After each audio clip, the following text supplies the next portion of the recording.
concept of not letting external factors affect you is fundamental in Stoic philosophy.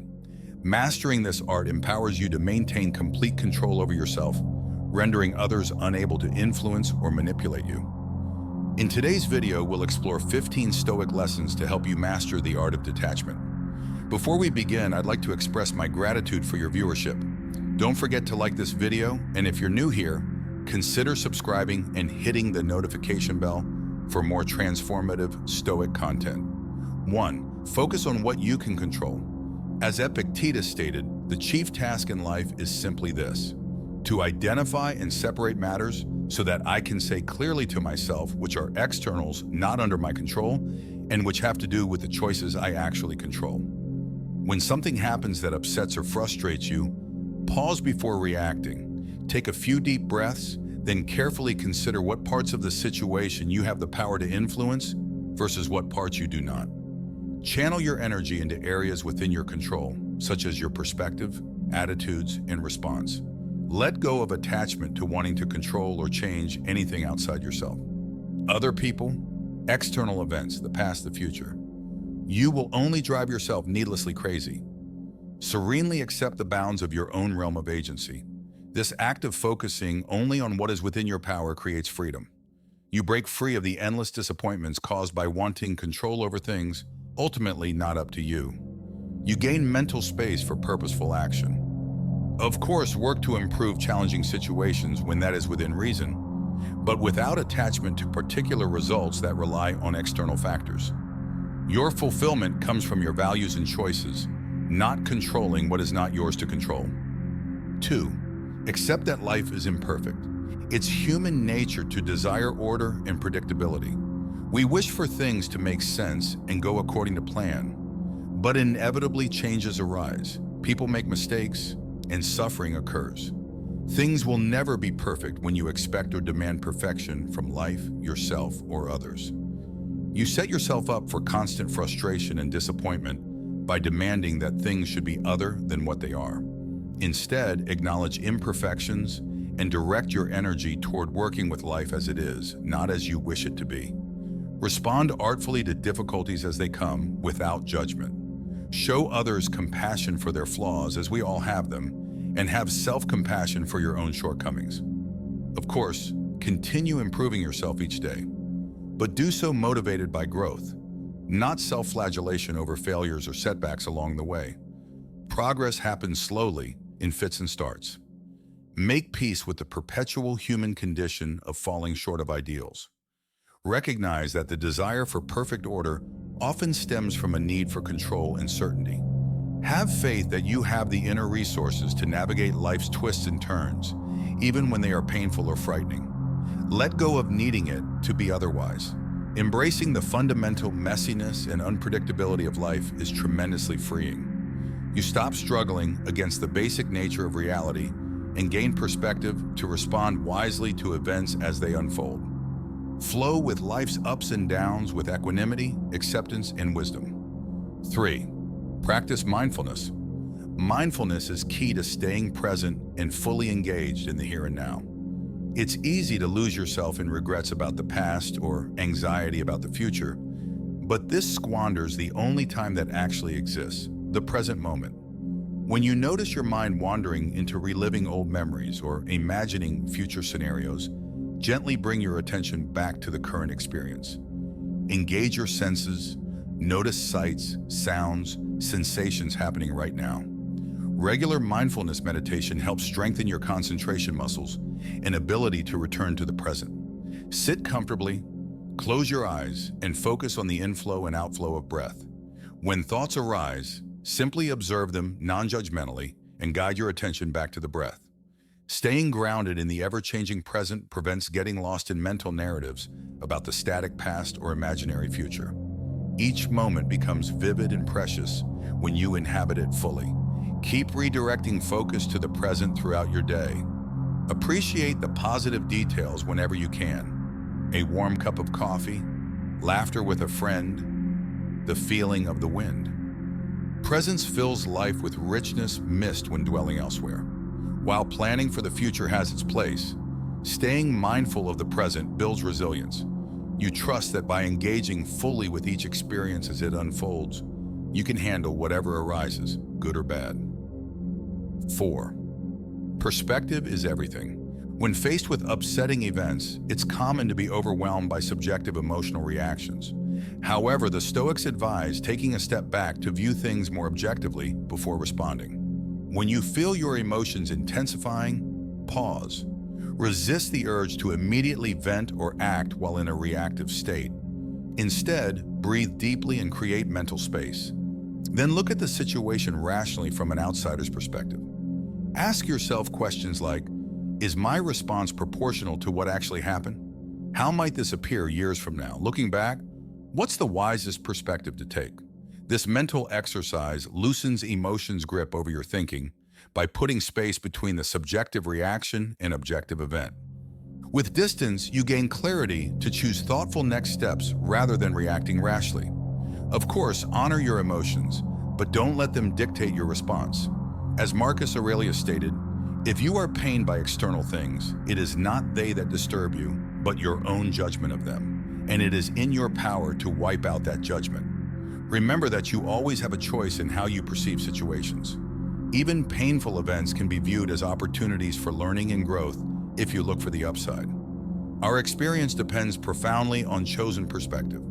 5. Let go of entitlement. Entitlement is a common trap where we feel owed a particular outcome just because we strongly want or expect it. However, destiny unfolds as it will, not as we demand. Catch yourself when you notice frustrated reactions stemming from unmet expectations. Remind yourself that nothing in life is guaranteed. Events don't always conform to hopes and desires. Release the judgment that things should be going differently. Let go of needing reality to accommodate your rigid preferences.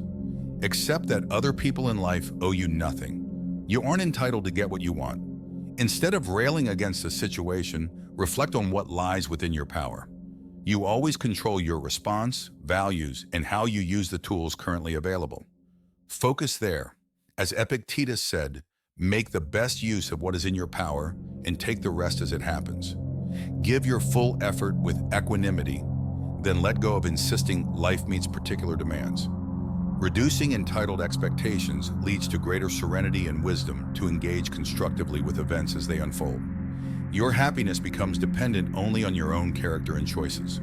Expect less, and life naturally fulfills more. 6. Accept change. Life is inherently impermanent and subject to change. Attempting to rigidly control or hold on to things as they are inevitably fails and leads to suffering. Reflect deeply on the reality that aging, loss, and death await us all. Relationships evolve, circumstances change, the wheel of life keeps turning. Accepting change allows flowing with it artfully. When you notice yourself fighting change or clinging to how things used to be, pause. Remind yourself that resisting the fundamental nature of life only brings anxiety and disappointment. Release the futile attempt at control. After mindfully accepting change, move into courageously embracing it. Each transition contains opportunities masked as problems. Have faith that closing one door opens another you couldn't have imagined. Grow through periods of upheaval. Of course, honor what is past and grieve losses mindfully, but don't become stuck mourning a faded past. Shift focus to the possibilities in front of you. By embracing life's dynamic nature, you stay flexible and able to respond wisely as situations evolve. As Seneca stated, every new beginning comes from some other beginning's end. Trust the cycles of life. Accept endings that enable valuable new beginnings. 7. Judge judiciously. Judiciously, it's easy to criticize others' mistakes and weaknesses, but harsh judgment often says more about ourselves than them. Before negatively judging someone, pause and consider if it stems from your own insecurity, arrogance, or pettiness. Does their benign quirk really merit your condemnation? Is it more a matter of personal taste? Examine your motives. Also, reflect on whether positive intent could underlie their offending action. Might cultural differences be causing misunderstanding? Remember, hurt people often unintentionally hurt others. Withhold judgment until you've walked a mile in their shoes. Focus criticism solely on issues that clearly involve injustice, cruelty, or harm. Even then, aim more to understand why someone would act that way. Judgment often blocks teaching moments in reconciliation. As the Stoic Marcus Aurelius stated, when you wake up in the morning, tell yourself, the people I deal with today will be meddling, ungrateful, arrogant, dishonest, jealous, and surly. They're like this because they can't tell good from evil. Stay tolerant, of course. Offer feedback compassionately when it could help others improve, but avoid judging minor imperfections or matters of subjective opinion. Nurture growth in those around you by emphasizing their potentials more than their flaws. 8. Forgive others. When someone wrongs or harms you, clinging to resentment ends up hurting you more than them in the long run. Of course, seek justice if you've been legitimately wronged, but be cautious about desiring vengeance. As Nelson Mandela said, resentment is like drinking poison and then hoping it will kill your enemies. It chains you energetically to what hurt you. Forgiveness doesn't mean condoning poor behavior or forced reconciliation, but you can forgive internally by letting go of bitterness and wishing the best for those who've hurt you, even from afar. This untethers you from past pain. Consider that hurt people often hurt people. The one who harmed you likely suffers from their own unresolved traumas and flaws. Have compassion while protecting yourself as needed. To let go of anger, dig beneath it to find the unmet need causing it, such as security, respect, and belonging. How can you nurture that need in healthy ways versus clinging to rage? Release and focus inward. As Marcus Aurelius stated, the best revenge is not to be like your enemy. Forgiveness is an act of self-love that breaks cycles of revenge. Have courage and patience to let it heal your wounds. The present and future open when we forgive the past. 9. Laugh often. Often, being able to laugh at the absurdities, ironies, and frustrations you encounter generates the perspective and joy necessary to weather storms and hard times. Look for humor and levity in simple pleasures. Funny animal videos, amusing observations, or jokes with friends. Even when facing grim circumstances, a moment of laughter relieves tension and renews the spirit. Don't lose your willingness to be silly and not take yourself too seriously. Being playful and amusing engages creativity and imagination to find the lighter side of any difficulty. Shared laughter and comedy strengthen social bonds and resilience. Our shared humanity gets reaffirmed when we can chuckle at common foibles and jokes that cut through differences. As Seneca stated, if you have a cheerful heart, smile and laugh at everything. Humor turns down the volume on adversity. Problems get cut down to size when made objects of amusement rather than towering seriousness. Of course, let the depth of life touch you fully, including pain, but balance it with laughter's medicine. Levity lifts you from despair and helps you bear the unbearable. Laughter heals. 10. Focus inward, recognizing that you have direct control over your own growth and habits, but very little control over fundamentally altering other people. Catch yourself when you feel frustrated that others won't change to match your vision of how they should be. This frustration often leads to anger and resentment when the world refuses to bend to your will. Instead, turn your attention back to yourself. Ask yourself, what virtues can you cultivate? How can you lead by positive example? Model the change you wish to see rather than demanding it of others. As Marcus Aurelius stated, waste no more time arguing what a good man should be. Be one. We grow by doing the work ourselves, not just wishing others would improve. Inspire excellence through your own actions. Of course, lovingly help guide close relations who sincerely desire growth, but most people must come to it themselves. Judging or coercing them is ineffective. Allow them their own path at their own pace. Focusing inward on self-development brings serenity and confidence. When you excel at manifesting your highest values, you won't be as concerned by what others do or don't do. Tend your own garden first, and the rest will follow. 11. Live simply. Simply chasing money, status symbols, and luxuries rarely brings lasting fulfillment. Notice when you obsess over acquiring nice homes, cars, gadgets, or other non-essentials. Ask yourself, what void am I really trying to fill? Why do I tie my self-worth to appearances and things? Aim to live modestly, purchasing ethical, durable goods mindfully to fulfill needs but avoid excess. Cultivate pleasures that gold cannot buy. Time in nature, reading, loving relationships. Also reflect on the personal cost of valuing career ambition and gain over purpose in people. Recognize how consumer culture feeds ego and distracts from higher aims. Does it truly enrich your spirit? As Seneca stated, it is not the man who has too little that is poor, but the man who hankers after more. True wealth lies in developing wisdom and character, not expanding possessions. Of course, financial security eases life stresses. But past a certain point, more money ceases to increase happiness. Avoid confusing the means of living with life's ends. Virtue, service, and realizing your gift fully are what truly matter. 12. Be humble. Be humble. It's easy to inflate our own role and impact on situations. But in truth, many external factors are simply outside our control. Catch yourself when taking too much credit for when things go well. Recognize the role of luck, help from others, and variables beyond your influence. Don't get arrogant, assuming it was all you're doing. Similarly, don't blame solely yourself when problems arise, external or internal. Why? Avoid falling into shame and self-criticism when events don't turn out as hoped. You don't have total control over outcomes. As the Stoic Seneca stated, all is opinion, and opinion is not truth. All depends on our senses, and our senses easily mislead us. Our judgments and perceptions are often distorted by biases. Maintain a modest perspective about your importance in the grand scheme. Individuals come and go, but life continues.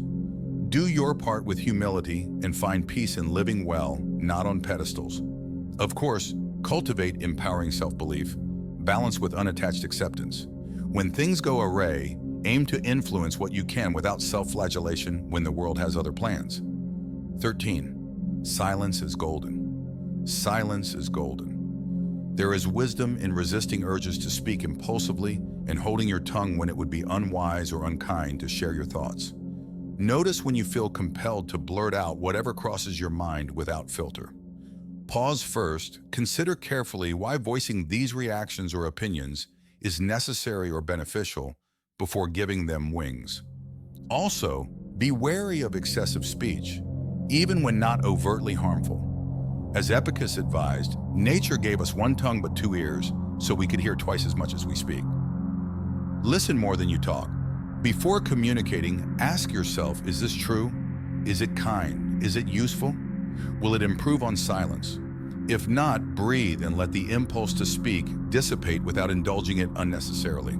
Of course, speak your truth with care when ethical and obligatory, but not every passing notion requires public announcement or debate. The cost is often needless discord and scattered energy. With mindful silence, you gather your mental forces and avoid much useless disturbance. 14. Amor fati. Amor fati, rather than constantly resenting circumstances we find displeasing. The Stoics encourage mindfully accepting conditions as they are. When faced with frustrating situations, pause to reflect instead of just complaining or raging against reality. Ask yourself sincerely, how can I engage constructively with this rather than resisting what cannot be changed? Lean into challenges and limitations as opportunities to practice virtues like courage, wisdom, and justice. For example, financial hardship can inspire voluntary simplicity. Illness allows developing fortitude. Betrayal improves discernment of allies. As Epictetus advised, do not seek to have events happen as you want them to, but instead want them to happen as they do happen, and your life will go well. Align yourself with reality, of course taking sensible action to improve conditions when possible, but accept what cannot be changed without resentment or self-pity. Maintain equipoise in facing life's ups and downs. Loving your fate means embracing the full spectrum of experience with mindfulness and good spirit. You stop fighting reality and turn obstacles into opportunities. Practice amor fati. 15. Memento mori. Memento mori, frequently reflecting on the inevitability of death, provides helpful perspective, when caught up in the small anxieties and frustrations of daily life. No matter how difficult your current situation seems, it is fleeting. You and everyone else eventually leave this world behind, along with all earthly troubles. Death awaits us all. Keeping this sobering fact in mind puts struggles in context rather than demoralizing.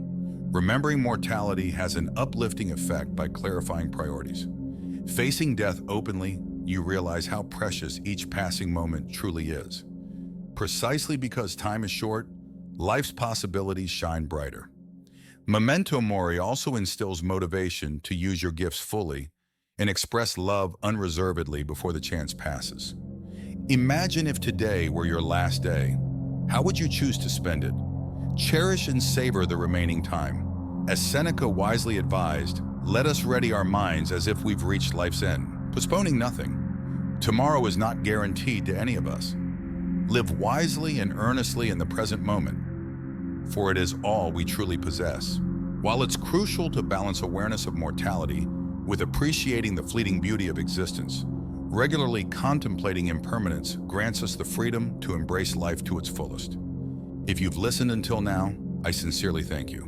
If any of these Stoic lessons have resonated with you, I encourage you to initiate a Stoic dialogue in the comments below. Engaging in such discussions is in line with the teachings of great Stoics like Marcus Aurelius and Seneca. If you've enjoyed this video, please don't forget to like it. And if you desire more content like this, consider subscribing and hitting the notification bell. Thank you for watching, and may you find tranquility and wisdom in the Stoic path.